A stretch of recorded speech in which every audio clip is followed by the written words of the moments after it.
ব্রহ্মপুত্র সহ ১৬টি নদ নদীর পানিতে উত্তরের জেলা কুড়িগ্রামের প্রায় অর্ধেকই তলিয়ে গেছে। জেলা প্রশাসক জানিয়েছেন, ক্ষতিগ্রস্তরা বিভিন্ন আশ্রয়কেন্দ্রে যেতে শুরু করেছেন। বন্যা পরিস্থিতির অবনতির আশঙ্কায় দুর্গতদের জন্য প্রস্তুত রাখা হয়েছে ৪ শতাধিক আশ্রয়কেন্দ্র। ব্রহ্মপুত্রের পানি বেশ কয়েকদিন ধরেই বিপদসীমার উপরে। এছাড়া তিস্তা ও ধরলা সহ অন্যান্য নদ নদী বিপদসীমা না ছাড়লেও অস্বাভাবিকভাবে বেড়েছে পানি। এতে কুড়িগ্রামের ৭৩টি ইউনিয়নের মধ্যে ৪৪টি আংশিক বা সম্পূর্ণ ডুবে গেছে। ক্ষতিগ্রস্ত প্রায় ১ লাখ বাসিন্দার মধ্যে অনেকেই আছেন খাদ্য সংকটে। দুদিন উঠে দেখি যে চোখের অর্ধেকে পানি আসছে।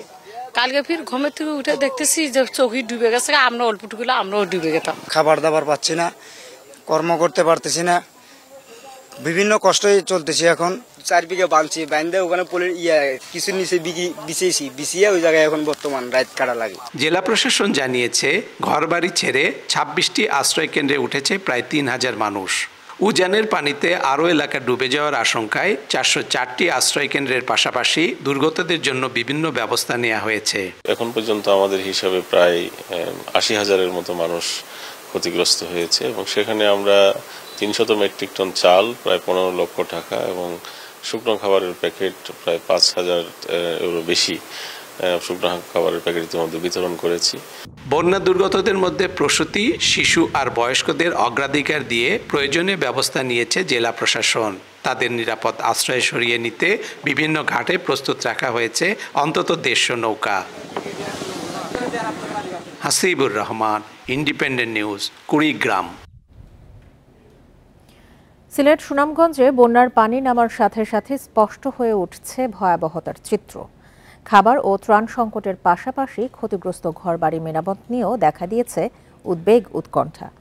বেশিরভাগ এলাকায় এখনও পানি থাকায় নিরূপণ করা যাচ্ছে না বন্যার ক্ষয়ক্ষতিও। সিলেটের ওসমানীনগরে কুশিয়ার তীরবর্তী খসরুপুরের গ্রামের জোবেদা বেগম ৩ দফা বন্যায় সব ভেসে গেছে তার। জীর্ণ টিনের ঘর কখন ভেঙে যায় এ নিয়ে দুশ্চিন্তার শেষ নেই তার। শুধু জোবেদা নন, গত ১ মাস থেকে চলা বন্যায় নষ্ট হয়েছে সিলেটের অন্তত ১.৫ লাখ কাঁচা ঘরবাড়ি। বানভাসীদের অভিযোগ, অনাহারে অর্ধাহারে দিন কাটলেও সহযোগিতা পাচ্ছেন নামমাত্র। আমরা বাচ্চা কাচ্চা ২টা-৩টা আছে, আমরা প্রতি ঘরে ঘরে মানুষ ৪-৫ জন আছি। আমরা আধা কাজে সিরা পাই, সেটা আমরা একবেলা শেষ হয়ে যায়। ১ মাসের মধ্যে ৩ দফা বন্যায় লণ্ডভণ্ড সিলেটের ১৩ উপজেলা। দুর্গতদের সহায়তার পাশাপাশি পুনর্বাসনের আশ্বাস স্থানীয় সংসদ সদস্যের।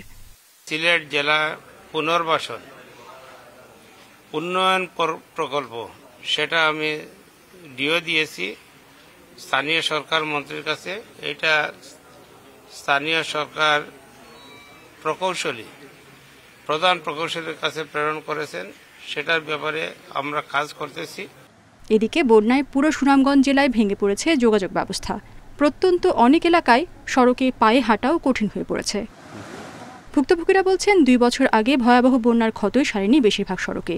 এর মধ্যেই এবারে ৩য় দফা বন্যায় পরিস্থিতি নাজুক হয়ে উঠেছে। রাস্তার অবস্থা খুব ভয়ঙ্কর ভাই, চলাফেরার একবারে খুব কষ্ট ভাই। ক্ষতিগ্রস্ত সড়ক ঠিক করতে কয়েক মাস সময় লাগবে বলে জানান এলজিডি কর্মকর্তারা। ফ্লাড ২০২২ নামে একটা প্রজেক্ট আছে, তো এই প্রজেক্টে এডিবির কাছে এডিশনাল ফাইন্যান্সিং অর্থ চাওয়া হয়েছে। সেটা বরাদ্দ পাওয়া গেলে আগামী হয়তো ২ থেকে ৩ মাসের মধ্যে আমরা প্রাক্কলন তৈরি করে টেন্ডারে যেতে পারবো। বিভিন্ন এলাকায় এখনও পানি থাকায় বন্যার ক্ষয়ক্ষতি নিরূপণ করা যায়নি। তবে প্রকৃত ক্ষতিগ্রস্তদের তালিকা করে সহায়তার আশ্বাস স্থানীয় প্রশাসনের।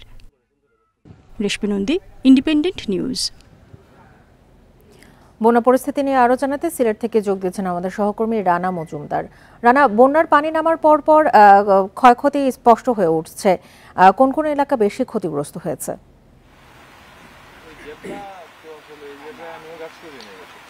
দেখুন, আসলে ২ দফা বন্যার যে ক্ষয়ক্ষতি সেটি কিন্তু কাটিয়ে ওঠার আগেই আমরা দেখতে পেলাম যে সিলেট কিন্তু আবারও তৃতীয় দফায় বন্যা কবলিত হলো এবং আমরা সিলেটের বিভিন্ন উপজেলায় গিয়েছি এবং সেখানে গিয়ে দেখতে পেরেছি যে আসলে বন্যার পানি নামার সাথে সাথে সেখানকার যে আসলে ক্ষয়ক্ষতি হয়েছে সেটি কিন্তু স্পষ্টভাবে ফুটে উঠেছে। বিশেষ করে আমরা গোয়াইনঘাট উপজেলা কিংবা কোম্পানিগঞ্জ উপজেলা সহ অন্যান্য যে উপজেলাগুলো রয়েছে সীমান্তবর্তী উপজেলাগুলো, সেগুলোতে গিয়ে আমরা দেখতে পেরেছি বেশিরভাগ ক্ষেত্রেই কিন্তু রাস্তাঘাটের কিংবা সড়কের ক্ষয়ক্ষতিটা বেশি হয়েছে। পাশাপাশি যারা এখানকার জনসাধারণ রয়েছেন তাদের সঙ্গে আমরা কথা বলেছিলাম, তারা যে বিষয়টি জানিয়েছেন যে অনেকের যে মৎস্য খামার ছিল কিংবা পোলট্রি খামার ছিল সেগুলো কিন্তু আসলে অনেকটাই নষ্ট হয়েছে বলে তারা আমাদেরকে জানিয়েছেন।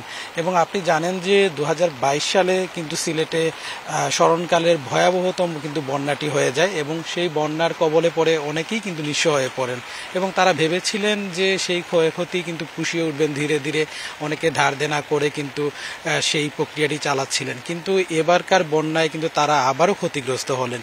পাশাপাশি তারা বলছেন যে তাদের যে সড়ক যোগাযোগ ব্যবস্থাটি সেটি কিন্তু একেবারেই ভঙ্গুর হয়ে গেছে এবং অনেক ক্ষেত্রে কিন্তু সেটি চলাচলের অনেকটাই অনুপযোগী হয়ে পড়েছে। সেক্ষেত্রে তারা বলছেন যে আসলে রুগীদেরকে নিয়ে যাতায়াত করা কিংবা বাজার সদাই করা এই ধরনের যে কার্যক্রমগুলো আছে সেগুলো কিন্তু করা এখন অনেকটাই অসম্ভব হয়ে দাঁড়িয়েছে তাদের জন্য। পাশাপাশি সেখানকার যারা নিয়মিত যাতায়াত করে এরকম কিছু চালকদের সাথে আমরা কথা বলেছিলাম, তারা বলছেন রাস্তাঘাটের অবস্থা এতটাই ভঙ্গুর হয়ে পড়েছে যে সেদিক দিয়ে আসলে গাড়ি নিয়ে যাওয়াটাই অনেকটা মুশকিল হয়ে পড়েছে। পাশাপাশি আরেকটি বিষয় একটু উল্লেখ করতে চাই যে সিলেট পানি উন্নয়ন বোর্ড সর্বশেষ যে তথ্যটি আমাদেরকে দিয়েছে যে এখন পর্যন্ত কিন্তু গতকালকে পর্যন্ত আমরা দেখতে পেরেছিলাম যে সিলেটের যে সুরমা এবং কুশিয়ারা নদীর পানি সেটি কিন্তু 6টি পয়েন্টে বিপদসীমার উপর দিয়ে প্রবাহিত হচ্ছিল। তবে আজকে একটু আগে যে তথ্যটি আমরা পেয়েছি সেটি হলো যে সুরমা এবং কুশিয়ারা নদীর পানি এই মুহূর্তে কিন্তু 4টি পয়েন্টে বিপদসীমার উপর দিয়ে প্রবাহিত হচ্ছে। অর্থাৎ আমরা যে বিষয়টি দেখা গেল যে 2টি পয়েন্টে কিন্তু সুরমা নদীর পানি এই মুহূর্তে সুরমা এবং কুশিয়ারা নদীর পানি অনেকটাই কমে গিয়েছে। তো এটি একটি স্বস্তির খবর বলেই উল্লেখ করছেন যারা সংশ্লিষ্টরা রয়েছেন এবং তারা বলছেন যে এভাবে যদি ভারী বৃষ্টিপাত এবং উজান থেকে নেমে আসা পাহাড়ি ঢলের পরিমাণ কমে তাহলে কিন্তু সিলেটের বন্যা পরিস্থিতি ক্রমান্বয়ে কিন্তু উন্নতি হবে। পাশাপাশি সিলেট জেলা প্রশাসন থেকে যে তথ্যটি আমরা পেয়েছি সেটি হলো যে এখন পর্যন্ত সিলেটের 13টি উপজেলা মিলিয়ে কিন্তু সিলেটে প্রায় 6 লাখেরও বেশি মানুষ এই মুহূর্তে বন্যা কবলিত রয়েছেন এবং তারা বলছেন যে যারা বন্যা কবলিত হয়েছেন তাদেরকে জেলা প্রশাসনের পক্ষ থেকে সব ধরনের ত্রাণ সহায়তা কার্যক্রম কিন্তু পরিচালনা করা হচ্ছে। তো সবকিছু মিলিয়ে এই ছিল বন্যা পরিস্থিতি নিয়ে আমার কাছে সবশেষ। সিলেট থেকে জানাচ্ছিলেন আমাদের সহকর্মী রানা মজুমদার। যারা কথায় কথায় খবরদারি করত, পদ্মা সেতু তৈরির পর তারা বদলে গেছে বলে মন্তব্য করেছেন প্রধানমন্ত্রী শেখ হাসিনা।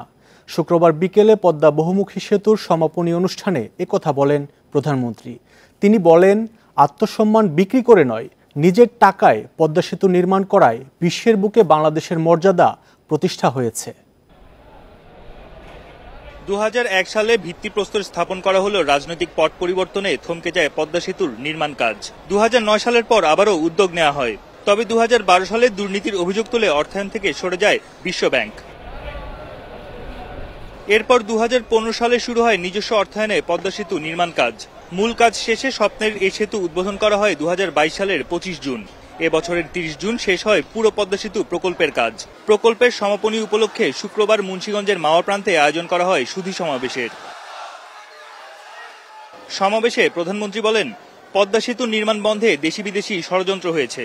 যে বড় দেশ তাকে প্রমোট করে, সেই দেশের অ্যাম্বাসেডর আমার অফিসে আসে, আমার অফিসারদেরকে ধমকায়, বলে যে এই সেতু মানে এমডির পদ না থাকলে এই টাকা বন্ধ হয়ে যাবে। এমডির পদের জন্য আমার কাছে তদবির করতে হিলারি ক্লিন্টন ফোন করলেন। 20 মিনিট ধরে ফোন ছাড়ে না, একবার না দুইবার। আমি শুধু জিজ্ঞেস করলাম যে আমাকে একটা কথা বলেন যে এই এমডি পদে কি মধু আছে। পদ্মা সেতু নির্মাণের কৃতিত্ব জনগণকে উৎসর্গ করে প্রধানমন্ত্রী শেখ হাসিনা বলেন, পদ্মা সেতু নির্মাণের সিদ্ধান্ত আন্তর্জাতিক পর্যায়ে বাংলাদেশের অবস্থান পাল্টে দিয়েছে। আগে যারা কথায় কথায় আমাদের উপর খবরদারি করত আর ভাবখানা ছিল যে এরা ছাড়া বাংলাদেশ চলতেই পারবে না, সেই মানসিকতাটা বদলে গেছে। এখন বাংলাদেশ শুনলে মানুষ সমীহ করে আন্তর্জাতিকভাবে। বর্তমানে দিনে 17,000-এর বেশি যানবাহন চলাচল করে পদ্মা সেতু দিয়ে।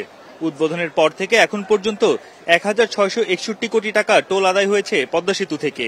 ষড়যন্ত্রের জাল ছিন্ন করে পদ্মার বুকে সেতু চালু হয়েছে আরও 2 বছর আগেই। বাকি ছিল নদী শাসন সহ কারিগরি কিছু কাজ।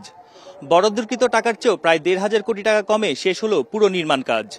আগামী 35 বছর টোল আদায়ের মাধ্যমে উঠে আসবে পদ্মা সেতুর নির্মাণ ব্যয়। বন ইবনে কামাল, ইন্ডিপেন্ডেন্ট নিউজ, মাওয়া, মুন্সিগঞ্জ। দুদিনের সফরে গোপালগঞ্জের টুঙ্গিপাড়ায় অবস্থান করছেন প্রধানমন্ত্রী শেখ হাসিনা। আজ তিনি অংশ নেবেন বেশ কয়েকটি কর্মসূচিতে। বেলা 11টায় প্রধানমন্ত্রী শেখ হাসিনা গিমাডাঙ্গা প্রাথমিক বিদ্যালয়ে স্থাপিত বঙ্গবন্ধু কর্নারের উদ্বোধন এবং এসো বঙ্গবন্ধুকে জানি শীর্ষক অ্যালবামের মোড়ক উন্মোচন করবেন। পরে দুপুর 12টায় মাল্টিপারপাস পৌর সুপারমার্কেট পরিদর্শন করবেন। এছাড়া টুঙ্গিপাড়া উপজেলা আওয়ামী লীগ কার্যালয়ে স্থানীয় আওয়ামী লীগ নেতাদের সঙ্গে মত বিনিময় করার কথা রয়েছে। বিকেল 3:30টায় জাতির পিতা বঙ্গবন্ধু শেখ মুজিবুর রহমানের সমাধিসৌধে ফতেহা পাঠ এবং মোনাজাতে অংশ নেবেন। বিকেল 4টায় টুঙ্গিপাড়া থেকে ঢাকার উদ্দেশ্যে রওনা হওয়ার কথা রয়েছে প্রধানমন্ত্রী শেখ হাসিনার।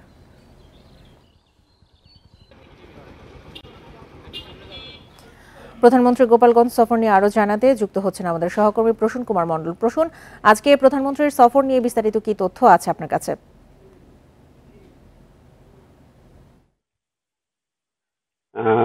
প্রধানমন্ত্রী শেখ হাসিনা গতকাল রাতেই গোপালগঞ্জে এসে অবস্থান করছেন।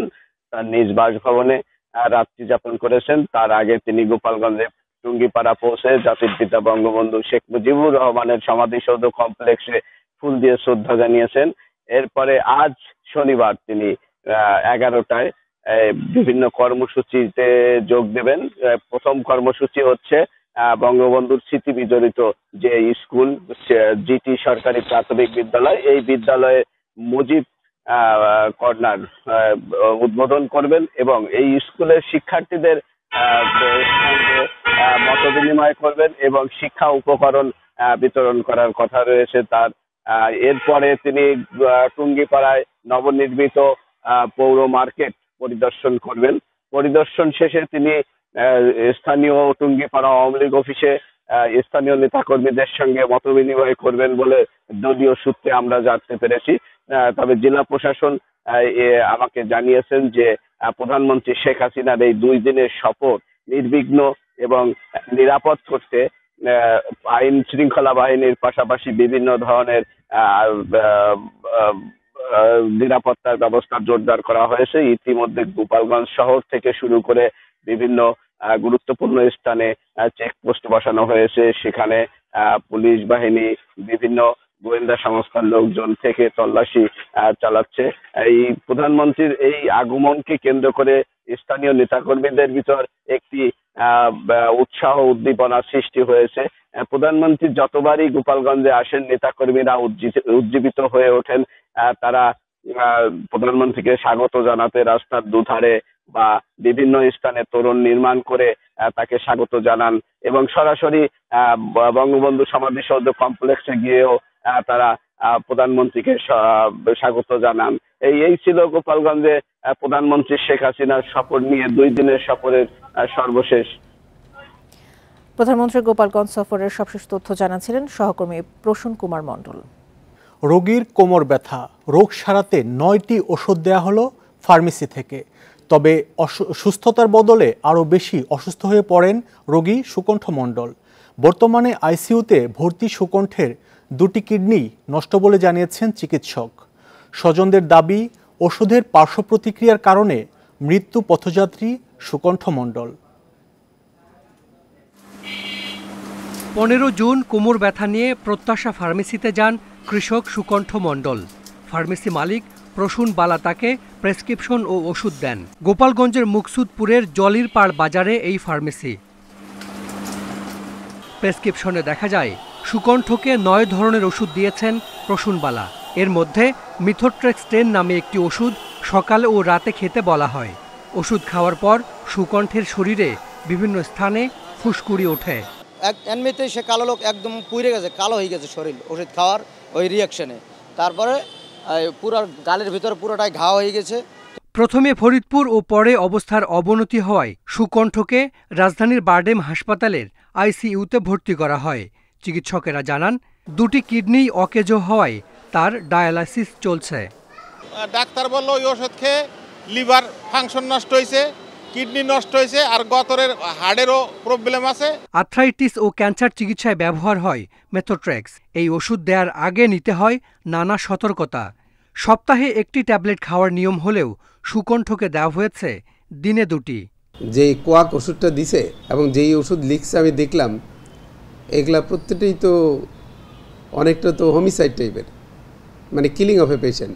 এক সময় ওষুধ কোম্পানিতে চাকরি করলেও এখন জেনারেল প্র্যাকটিশনার বনে গেছেন প্রসূন বালা। লিখছেন সব ধরনের রোগের প্রেসক্রিপশন। যেটা আমার একটু জ্বর অধিকার নাই, এটা ঠিক হলো এমবিবিএস বা কনসালটেন্ট। আমি বললাম বেশ, এই ওষুধটা দিলাম, তোমার এই ফোন নাম্বারই আমার, যদি কোনো সমস্যা হয় সাথে সাথে আমাকে ফোন দেওয়া।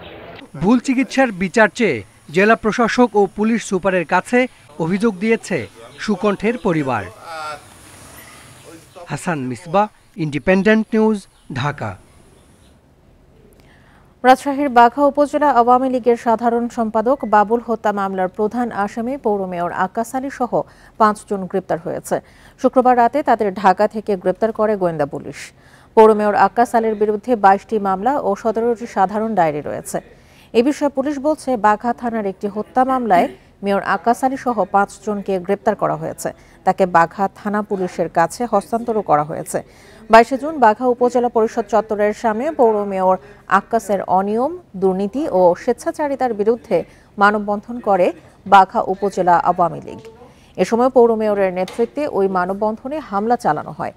এতে বাঘা উপজেলা আওয়ামী লীগের সাধারণ সম্পাদক আশরাফুল ইসলাম বাবুল গুরুতর আহত হন। পরে গত 26 জুন চিকিৎসাধীন অবস্থায় মারা যান তিনি।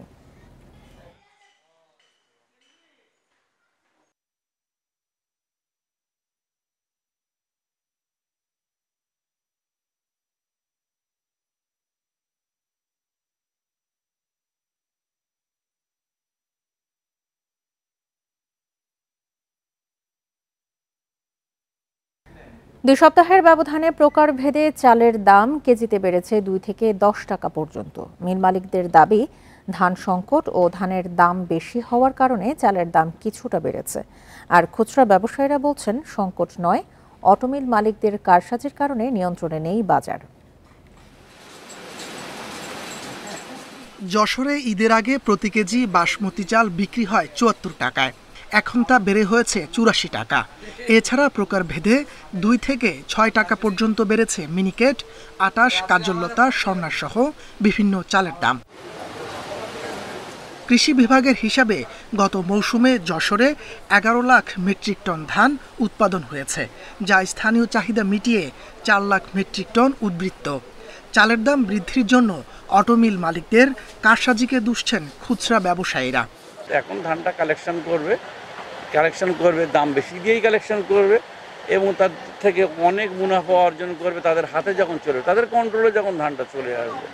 কোনো কারণ ছাড়াই কুষ্টিয়াতে মিনিকেট সহ সব চালের দাম বেড়েছে কেজিতে 2 থেকে 3 টাকা। খুচরা বিক্রেতারা বলছেন, এখনই মজুরদারদের লাগাম টেনে ধরা জরুরি। সরকার যদি পদক্ষেপ না নেয়, সেক্ষেত্রে আমার মনে হয় বাজার খুব অস্থিতিশীল এবং ভয়াবহ ডেকে নিয়ে আসবে। 2 সপ্তাহের ব্যবধানে জয়পুরহাটে চালের দাম কেজিতে বেড়েছে 4 থেকে 5 টাকা। এতে বিপাকে পড়েছেন নিম্ন আয়ের মানুষ।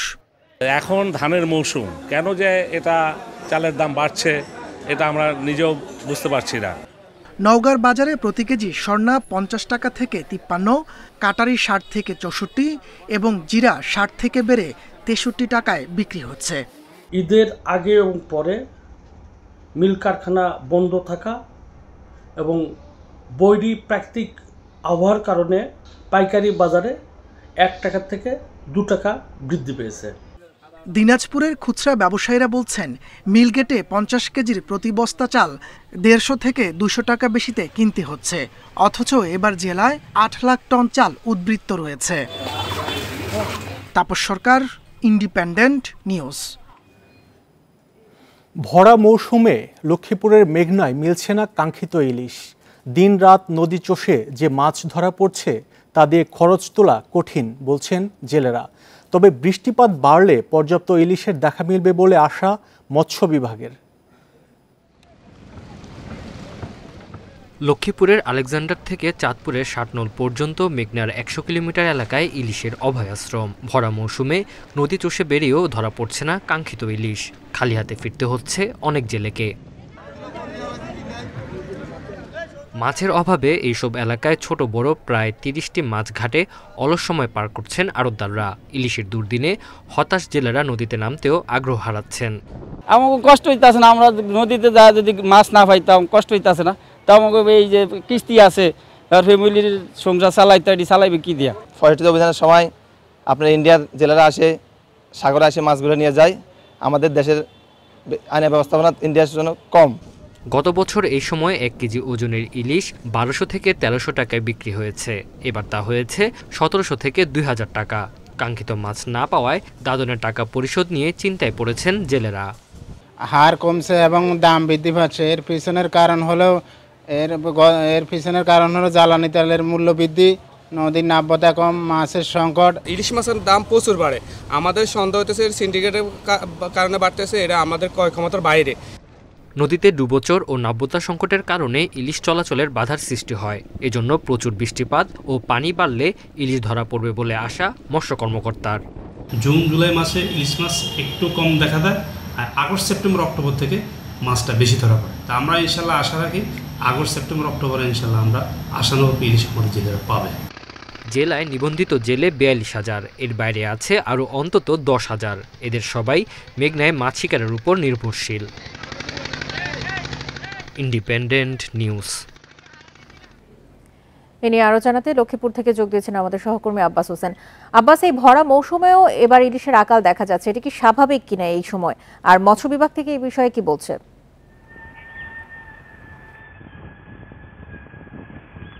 আসলে আমরা প্রতি বছরে দেখি যখন জুলাই শুরুতে যে বড়া মৌসুম কিন্তু ধরা হয় ইলিশের, যে লক্ষ্মীপুরের রামগতির আলেকজান্ডার থেকে যে চাঁদপুরের যে ষাটনল এলাকা রয়েছে, এই ১০০ কিলোমিটার এলাকায় কিন্তু এই অভয়াশ্রম, এই অভয়াশ্রমে কিন্তু লক্ষ্মীপুরে প্রায় ৫২,০০০ জেলে তারা মাছ শিকার করে তারা জীবিকা নির্বাহ করে।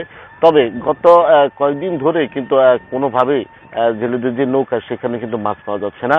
আমি কিন্তু এখন যেখানে রয়েছে এটি লক্ষ্মীপুরের যে মজুসদ্রি ঘাট, এই ঘাটে আমরা সকাল থেকে দেখেছি অনেক জেলে তারা যে নদী থেকে তারা খালি হাতে ফিরছে নৌকা জাল নিয়ে। তাদের যে কাঙ্ক্ষিত যে ইলিশ সেটি তারা পাচ্ছে না। কিন্তু তাদের যে দাবি যে গত বছর এই সময় কিন্তু প্রচুর পরিমাণে ইলিশ পাওয়া গেল, কিন্তু এবার তার ব্যতিক্রম, এবার কিন্তু একদম মাছ নেই বললেও চলে। তবে এখানে যে মাছ পাওয়া যাচ্ছে সেটির দামও কিন্তু অনেক বেশি। গত বছর যে ইলিশ ১ কেজি ওজনের ইলিশ যেটি বেচা কিনা হয়েছে ১২০০ থেকে ১৩০০ টাকা, এবার সেই ইলিশ বেচা কিনা হচ্ছে ১৭০০ থেকে ২০০০ টাকা। অর্থাৎ গত বছরের তুলনায় এবছর মাছের দামও বেশি কিন্তু পাওয়া যাচ্ছে কম, এমনটি এখানকার জেলেরা তাদেরা জানিয়েছে। তবে মৎস্য বিভাগ থেকে যেটি জানানো হয়েছে, আমি কথা বলেছি জেলা মৎস্য কর্মকর্তা যে বেলাল হোসেনের সাথে, তিনি যেটি জানিয়েছেন একদিকে নদী সাগরে ৬৫ দিনের নিষেধাজ্ঞা চলছে, অন্যদিকে নদীতে নাব্যতার সংকট বা ডুবোচর যে উঠার কারণে মূলত ইলিশ যে সাগর থেকে মেঘনার যে মোহনা সেখানে আসতে বাধা খাচ্ছে। বাধা খাওয়ার কারণে কিন্তু মাছ কম যে মেঘনায়। এর পাশাপাশি কিন্তু বৃষ্টিপাত এবার কম হয়েছে, যেহেতু এখন বৃষ্টিপাত হচ্ছে, মাছের যেই কাঙ্ক্ষিত যেটি পাওয়ার যে বিষয়টি সেটি কিন্তু হয়তো আগামী ১-২ মাসের মধ্যে কাঙ্ক্ষিত ইলিশ পাওয়া যাবে, এমনটি এখানকার যে মৎস্য বিভাগ থেকে জানানো হয়েছে। তবে এবারের মাছের উৎপাদন লক্ষ্যমাত্রা নির্ধারণ করা হয়েছে ২৮,৫০০ মেট্রিক টন, এমনটি মৎস্য বিভাগ থেকে এটি নিশ্চিত করা হয়েছে। তবে আমরা এখানকার জেলেদের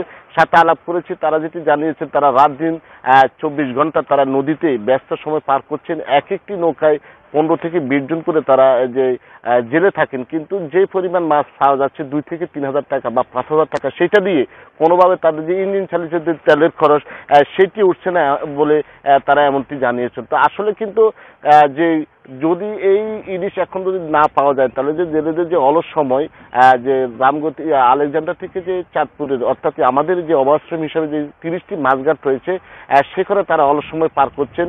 তারা কিন্তু মাছ না পাওয়ার কারণে পরিবার পরিজন নিয়ে তাদের অনেক কষ্ট হচ্ছে বলে তারা স্বীকার করেছেন। এর বাইরে কিন্তু যে মার্চ এপ্রিল ২ মাস নিষেধাজ্ঞা থাকার কারণে ৪ মাস জেলেদেরকে ৪০ কেজি হারে চাউল দেওয়ার কথা রয়েছে। সেখানেও কিন্তু অনেক জেলে এখন পর্যন্ত যে অভিযানের যে ৪ মাস শেষ হয়েছে সেখানে কিন্তু চাল না পাওয়ার অভিযোগ করেছেন। তবে এইসব বিষয়ে কিন্তু মৎস্য বিভাগ যেটি বলছেন, তারা এই বিষয় খতিয়ে দেখবেন এবং তদন্ত করে ব্যবস্থা নেওয়ার কথা বলছেন। লক্ষ্মীপুর থেকে জানাচ্ছিলেন আমাদের সহকর্মী আব্বাস হোসেন। টানা ৩ অর্থবছর ধরে কমছে বেসরকারি বিনিয়োগের হার। বিদায়ী অর্থবছরে এ খাতে বিনিয়োগ ছিল জিডিপির 23.51%। বিনিয়োগ কমার কারণ হিসেবে উচ্চ সুদ হার, ডলার সংকট ও বিনিয়োগে নানা বাধা দায়ী করছেন ব্যবসায়ীরা। বিনিয়োগ বাড়াতে অর্থনৈতিক অঞ্চলগুলো দ্রুত চালুর পরামর্শ অর্থনীতিবিদদের। 2021-22 অর্থ বছরে বেসরকারি বিনিয়োগ ছিল জিডিপির 24.52%। পরের অর্থ বছরে যা কমে হয় 23.64%। সদ্য বিদায়ী অর্থ বছরের 11 মাসে তা আরও কমে দাঁড়ায় 23.51%। যদিও বাজেটে চলতি অর্থ বছরের বিনিয়োগ জিডিপির অনুপাত 27.34%-এ উন্নীত করার লক্ষ্য ঠিক করেছে সরকার। এজন্য প্রয়োজন অতিরিক্ত 1,93,000 কোটি টাকার বেশি।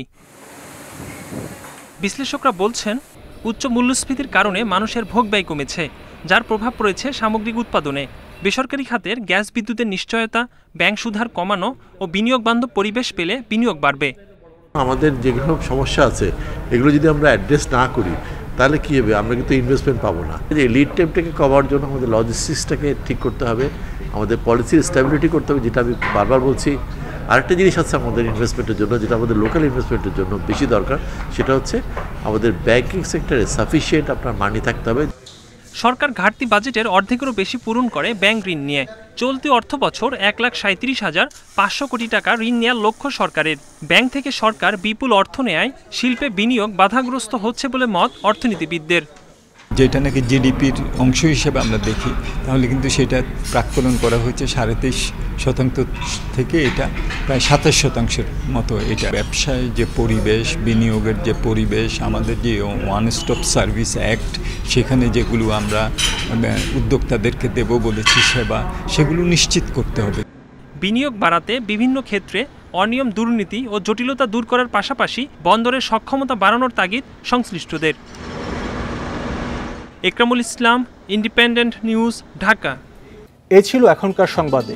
এছাড়া ইন্ডিপেন্ডেন্ট টেলিভিশনের সব খবর আরও বিস্তারিত জানতে চোখ রাখুন ফেসবুক, ইউটিউব এবং এক্সে। ধন্যবাদ সবাইকে। আমন্ত্রণ আমাদের পরের আয়োজন।